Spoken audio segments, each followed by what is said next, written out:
आज हम पढ़ने जा रहे हैं चैप्टर नंबर 4 प्यारा घर। तो प्यारा घर के बारे में एक स्टोरी पढ़ते हैं। इस निबंध के लेखक पंडित राम शंकर शुक्ल हैं। इस निबंध में आपने बताया है कि घर हर आदमी को बहुत प्यारा लगता है, यानी सभी व्यक्तियों को घर बहुत प्यारा लगता है। आपको भी अपना घर बहुत अच्छा लगता होगा, क्योंकि घर में परिवार के सब लोग मिलजुल कर रहते हैं। लेकिन वही घर प्यारा होता है जिसमें सब लोग प्रेम पूर्वक रहते हैं। घर का वातावरण प्रेमपूर्ण, सहयोगी और शांतिपूर्ण होना चाहिए। अगर घर के लोग आपस में प्रेम और सहयोग से नहीं रहते तो वह घर प्यारा नहीं रहता, बल्कि नरक बन जाता है। तो यहाँ पर हमने क्या पढ़ा है कि घर जो है घर तभी रहेगा जब घर के सभी लोग उसमें प्रेम से मिलजुल कर खुश रहेंगे। घर का वातावरण प्रेमपूर्वक शांतिपूर्ण होगा तो तभी वो घर कहलाएगा, नहीं तो वह घर नरक बन जाता है। तो आइए प्यारा घर के बारे में एक चीज पढ़ते हैं, एक छोटी सी कहानी। आखिर इतना प्यारा क्यों है जिसे देखिए पैर बढ़ाए घर का रास्ता नाप रहा है। जब घर से दफ्तर जाना पड़ता है तो जल्दी जल्दी करते हुए भी देर हो जाती है, मगर न जाने क्यों बड़े साहब इतनी देर तक ऑफिस में डटे रहते हैं। तो यहाँ पर लेखक क्या कहते हैं कि आखिर इतना प्यारा क्यों है जिसे देखते हैं वो पैर बढ़ाए अपने घर के रास्ते चलता चला जाता है। यानी घर से दफ्तर जाने के लिए चाहे कितनी ही जल्दी जल्दी जाना पड़े, लेकिन फिर भी थोड़ी बहुत देरी हो जाती है। मगर न जाने क्यों बड़े साहब इतनी देर तक ऑफिस में ही डटे रहते हैं। देखिए 5 बजने ही वाले हैं, लेकिन यह फाइल मंगवा रहे हैं। इन्हें क्या है, 5 मिनट में फर्ज से घर जा पहुंचेंगे, कार जो है ना, और हमें दूर जाना है, घर पहुंचने में कितनी देर हो जाएगी। तो यहाँ पर वो उनसे कहते हैं कि 5 बज गए हैं, लेकिन वो भी फाइल मंगवा रहे हैं। इन्हें क्या है, 5 मिनट में ये तो फर्ज से अपनी गाड़ी से चले जाएंगे, लेकिन हमारा घर दूर है तो हमें घर पहुंचने में बहुत ज्यादा देर हो जाएगी। अरे भाई मजदूर, हाथ मुंह धोकर चिलम संभाले, अभी से कहाँ जाने को तैयार हो गए। ऐसी ही मजदूरी की जाती है बड़े अनोखे बेलदार हो। तो यहाँ पर जो उनके बड़े साहब थे वो उनसे क्या बोलते हैं, अरे भाई मजदूर, हाथ मुंह धोकर चिलम संभाले, कहाँ जाने को तैयार हो गए, यानी आप कहाँ जाने के लिए तैयार हो गए। ऐसे ही मजदूरी की जाती, यानी इस तरह से मजदूरी नहीं की जाती है। बड़े अनोखे बेलदार हो, क्या घर जाने के लिए मजदूरी दी जाती है। और यह क्या, लड़कों मैं तो पढ़ा रहा हूँ ना, घंटी बज गई तो क्या दंतव्य और मूर्धन्य अक्षर मेरे पेट में कब्र बनाएंगे। जो किताब बंद कर दरवाजे की ओर नजर दौड़ने लगे, 5 मिनट देर से पहुंचे तो क्या। यानी अब वो उन लड़कों को समझा रहे हैं कि क्या घर जाने के लिए मजदूरी दी जाती है, यानी घर जाने के लिए थोड़ी ना मजदूरी दी जाती है, आपको काम करने के लिए मजदूरी दी जाती है। और यह क्या लड़कों, मैं तो पढ़ा रहा हूँ ना, घंटी बज गई तो क्या दंतव्य और मूर्धन्य अक्षर मेरे पेट में कब बनाएंगे।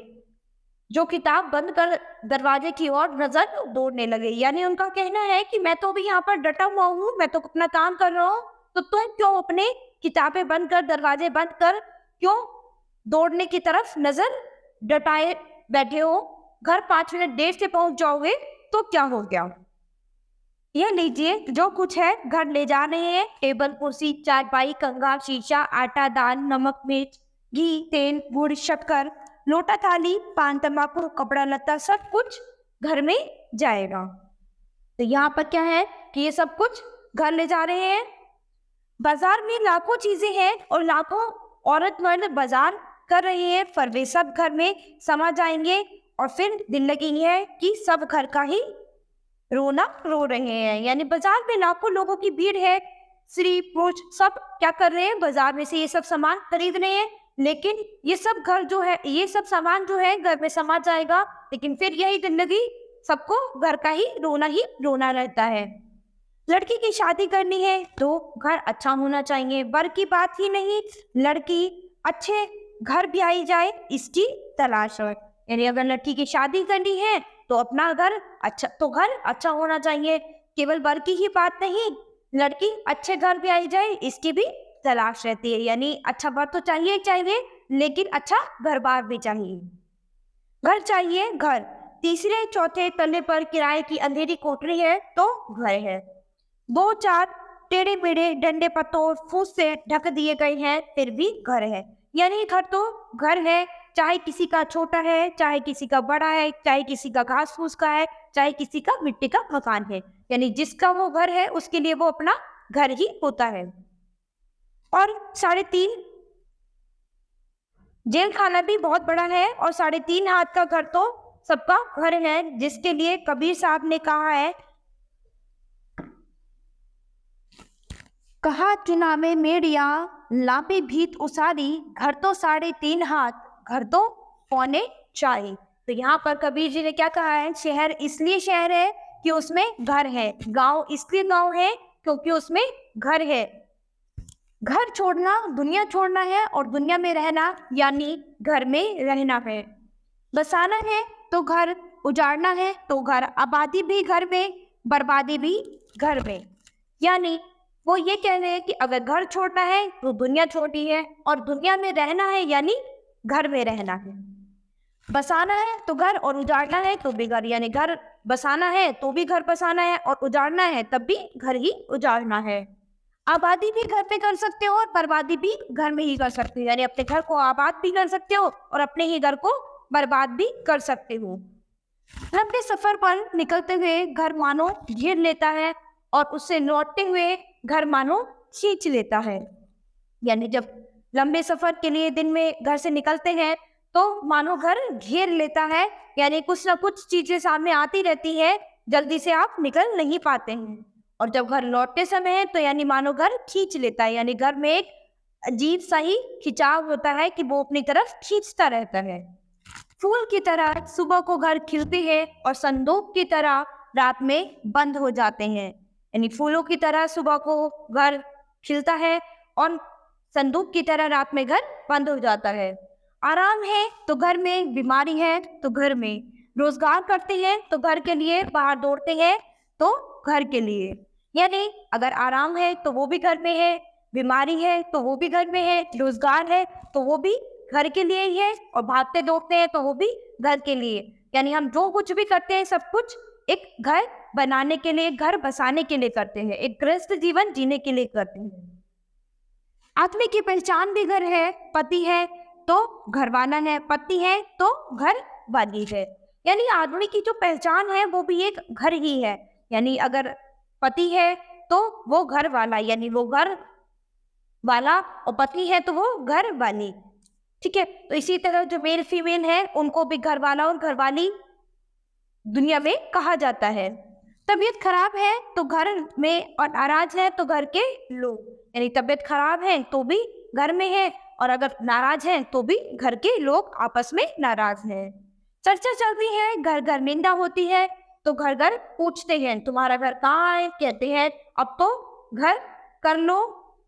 यानी सब लोग घर घर पूछते हैं कि तुम्हारा घर कहाँ है। कुछ लोग कहते हैं कि अब तो घर कर लो, यानी अब तो अपनी लाइफ आगे बढ़ा लो।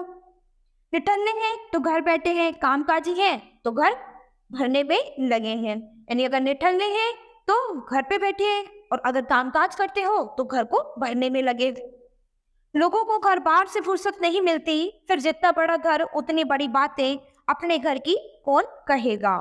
यानी लोगों को अपने घर बार से कभी फुर्सत नहीं मिलती है, और जितना ही बड़ा घर होता है उतनी ही बड़ी बातें होती हैं, अपने घर की कौन कहेगा। यानी कोई भी अपने घर के बारे में नहीं बताएगा। घर तो बांधता ही है लेकिन घर से सब बंधे रहते हैं। घर की फूट बुरी होती है और घर फोड़ने की बात अच्छी नहीं होती। यानी घर आपस में एक दूसरे को बांधता है लेकिन घर में सब बंधे रहते हैं। घर की फूट जो होती है वो बुरी होती है, यानी अपने घर में कभी फूट नहीं डलनी चाहिए, आपस में प्रेम भाव से रहना चाहिए, और घर फोड़ने की बात अच्छी नहीं होती। मैं तो समझता हूँ घर बनाने वाला वह पहला आदमी स्वर्ग और नरक दोनों देखकर ही इस दुनिया में आया होगा। यानी जिस व्यक्ति ने ये घर बनाया होगा, पहला आदमी, वो स्वर्ग और नरक दोनों देखकर ही इस दुनिया में आया होगा, मगर शायद ऐसा भी नहीं, घर बना तो स्वर्ग भी बन गया और घर बिगड़ा तो नरक भी बन गया। यानी ऐसा नहीं है, अगर घर बना है तो वो स्वर्ग भी बनेगा और घर बना है तो वो नरक भी बनेगा। प्यार, दुलार, एकता और संगठन है तो घर स्वर्ग है। वैर, अविचार, फूट और झगड़ा है तो घर नरक है। यानी अगर आपस में सभी में प्यार, दुलार और एकता है तो यानी वो घर स्वर्ग होता है। लेकिन अगर आपस में वैर, अविचार, फूट, लड़ाई झगड़े हैं तो वो घर नरक है। घर और बाहर दो अलग चीजें हैं। दफ्तर की कुर्सी और घर की चारपाई में बड़ा अंतर है। यानी घर और बाहर दोनों में बहुत अंतर होता है। अपने दफ्तर की कुर्सी में और घर की चारपाई में दोनों में बहुत ही अंतर होता है। साहब से बात करने और बीवी से बतियाने में बड़ा भेद है। यानी साहब से बात करने में और बीवी से बतियाने में दोनों में ही बहुत फर्क है। बाहर की दृष्टि घर आकर बदल जाती है, बाहर की बेहयाई घर में लाज बनकर बैठ जाती है। यानी जो बाहर की दृष्टि है वो बाहर से घर आने तक बदल जाती है और बाहर की गुलामी घर में स्वामित्व करती है। बाहर का नशा घर में आकर उतरता है। बाहर का सब कुछ भी कुछ नहीं, घर का कुछ नहीं भी सब कुछ। यानी बाहर की जो गुलामी है वो घर में आके स्वामित्व करती है, यानी घर में स्वामी बना देती है। बाहर का नशा घर में आकर उतर जाता है, यानी जितनी थकान होती है वो सब घर पे आकर उतर जाती है। बाहर का सब कुछ कुछ भी नहीं और घर का कुछ भी नहीं सब कुछ। यानी बाहर हमें सब कुछ मिल रहा है, पैसे, इम्पोर्टेंस, बहुत सारी चीजें मिलती है, लेकिन तब भी वो कुछ भी नहीं है। लेकिन घर में कुछ नहीं मिलता तब भी घर सब कुछ है। आप क्या कहेंगे कि आपके घर में क्या है और क्या हो रहा है? घर का बेदी लंका ढाए, फकीर चिल्लाता है कि न घर तेरा न घर मेरा, दुनिया रैन बसेरा रे, चिल्लाया करे। यानी आप क्या कहेंगे कि आपके घर पे क्या है और क्या हो रहा है? यानी घर का बेदी लंका ढाए, यानी आपके घर में क्या हो रहा है? घर का बेदी लंका ढाए मीन्स यानी अपने घर की बात जो बाहर पहुंच जाता है उसे क्या कहेंगे? घर का बेदी लंका ढाए, लंका ढाए। फकीर चिल्लाता है न घर तेरा न घर मेरा, यानी घर ना तो तेरा है ना मेरा है, दुनिया रैन बसेरा है, यानी इस दुनिया में सभी को रहना है। चिल्लाया करे, यह रैन बसेरा ही सारी दुनिया का घर है। यानी ये जो रैन बसेरा है यही पूरी दुनिया का घर है। ऐसे घर का भेद कितना भारी होगा। दीवार से दीवार, छत से छत और दरवाजे से दरवाजा भिड़ा पड़ा है। सब कुछ दिखाई देता है और सब कुछ सुनाई पड़ता है। लड़ाई भी होती है, गाने भी गाए जाते हैं, पूजा पाठ भी होता है और फुसफुस भी होती है। यानी ये जो घर है इसमें सब कुछ चलता है, लड़ाई भी होती है, गाने भी गाए जाते हैं, पूजा पाठ भी होती है, फुसफुस भी होती है। यानी घर है तो उसमें सब कुछ होगा, प्यार भी होगा, लड़ाई झगड़े भी होंगे, सब कुछ होगा।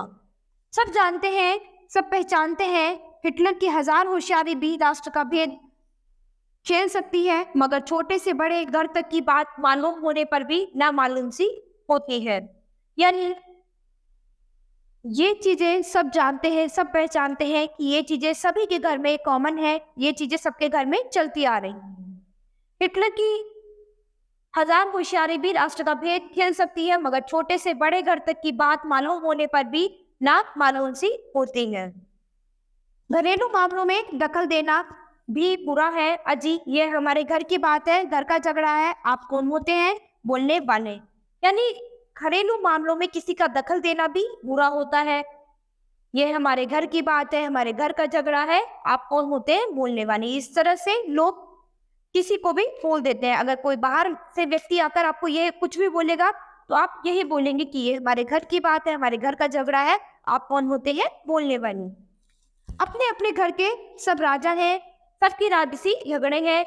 यानी सभी व्यक्ति अपने अपने घर के राजा हैं और सभी के अपने अपने झगड़े हैं। एक राजा दूसरे राजा से खिड़की से झांक कर बात भले ही कर ले, परंतु एक दूसरे की शासन पद्धति की आलोचना नहीं कर सकता और फिर हम घर में सब प्रकार की शासन पद्धतियां एक साथ बढ़ती जाती है। यानी एक दूसरे की आलोचना करे बिना नहीं रह सकते और फिर हम घर में सब प्रकार की शासन पद्धतियां एक साथ बढ़ती जाती हैं। यानी घर में सब तरह की शासन पद्धतियां चलती रहती हैं। घर के राजा भी कभी घर प्रजातंत्र के प्रेसिडेंट है तो कभी उसके तानाशाह। मकर शिकायतें यह रह जाती है कि जैसे घर के राजा होते हैं वैसे ही घर की रानी कोई क्यों नहीं होती, यानी जिस तरह से घर के राजा हो सकते हैं लेकिन घर की रानी कोई क्यों नहीं हो सकती है। घर की मुर्गी दाल बराबर, यानी जो लेडीज होती हैं वो क्या होती हैं, घर की मुर्गी दाल बराबर। बेचारी घर की रानी अपने घर की है रानी, मगर यह बात कहे कौन, यानी जो बेचारी रानी है या वो घर की रानी तो है लेकिन कुछ बातें हैं जो कि कहे कौन। घर है, घर में चीजें हैं, इंसान है, इंसान की भूख प्यास है, फिर भी घर नहीं है। यानी घर है, घर में चीजें भी है, इंसान भी है, इंसान की भूख प्यास भी है, लेकिन फिर भी घर नहीं है। शरीर है और उसके समस्त अवयव तथा इंद्रियां हैं, किंतु यदि आत्मा नहीं है तो मिट्टी का पुतला ही है। यानी जिस तरह से हमारा शरीर है, उसकी सारी इंद्रियां हैं, तो अगर उसमें आत्मा ही नहीं है, शरीर में कोई आत्मा ही नहीं है, तो वो मिट्टी का पुतला है। घर है, घर में आदमी है, परंतु यदि घर की आत्मा नहीं तो धूरा है, मिट्टी है, शमशान है। यानी जिस तरह से घर है, घर में आदमी है, परंतु यदि घर की आत्मा नहीं है, यानी घर की लेडीज नहीं है, तो धूरा है, मिट्टी है, शमशान है। यानी तो फिर वो मिट्टी और शमशान के बराबर है।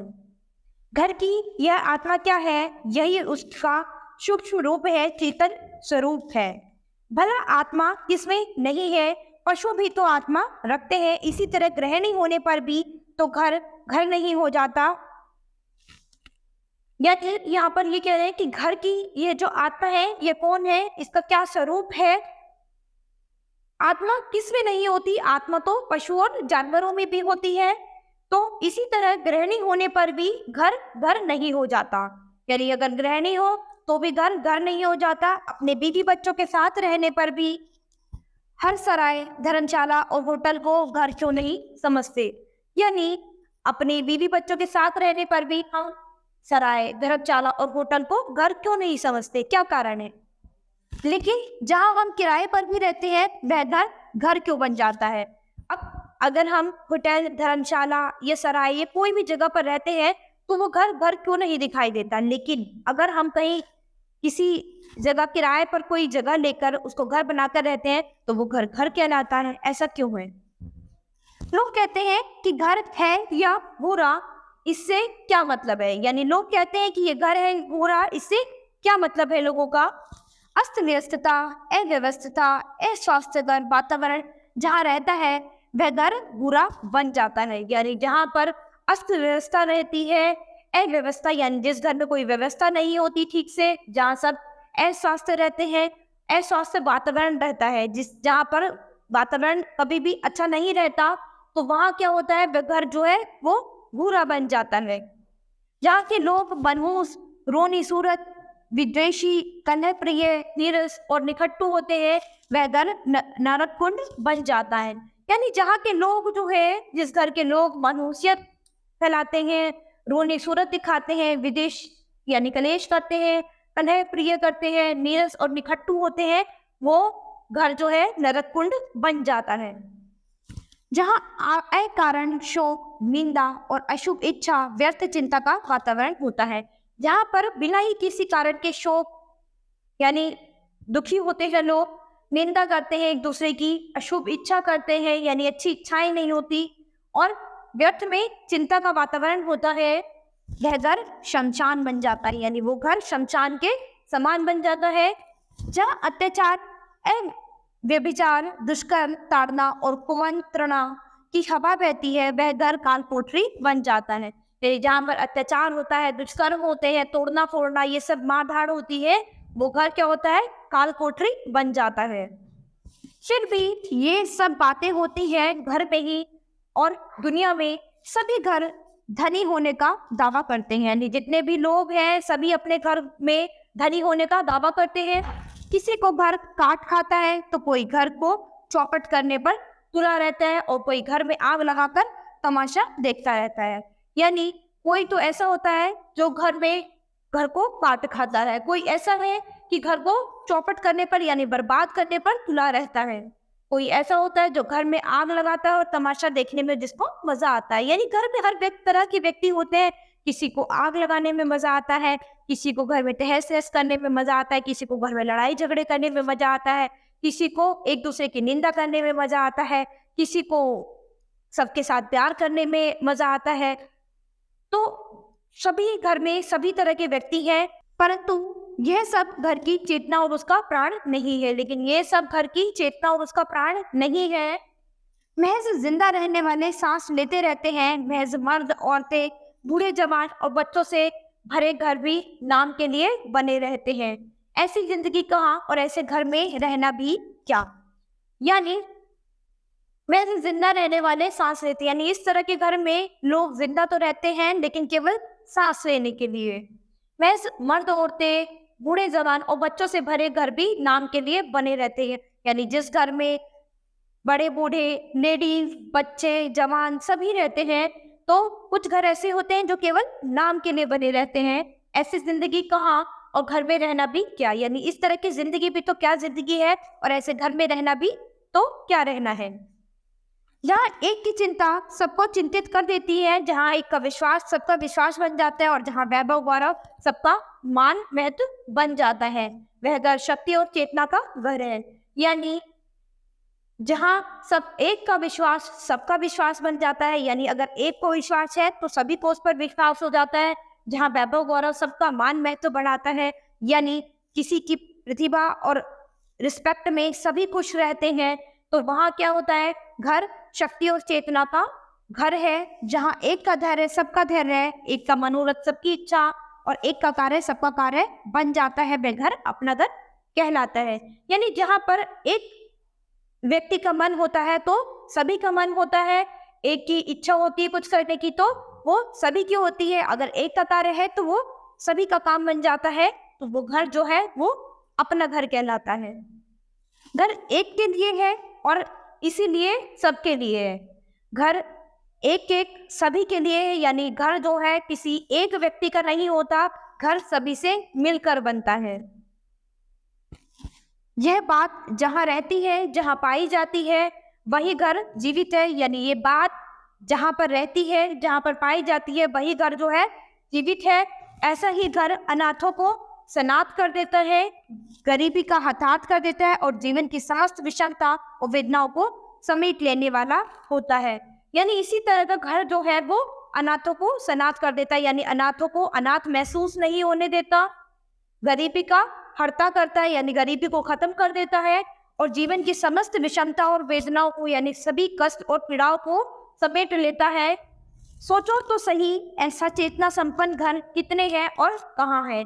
यानी आप अपने मन में सोचिए, यानी इतने ऐसे चेतना संपन्न घर कितने हैं और कहाँ पर है। आप सभी व्यक्ति सोचिए कि आप लोगों का घर कैसा है, कितना चेतना संपन्न है या फिर कैसा है।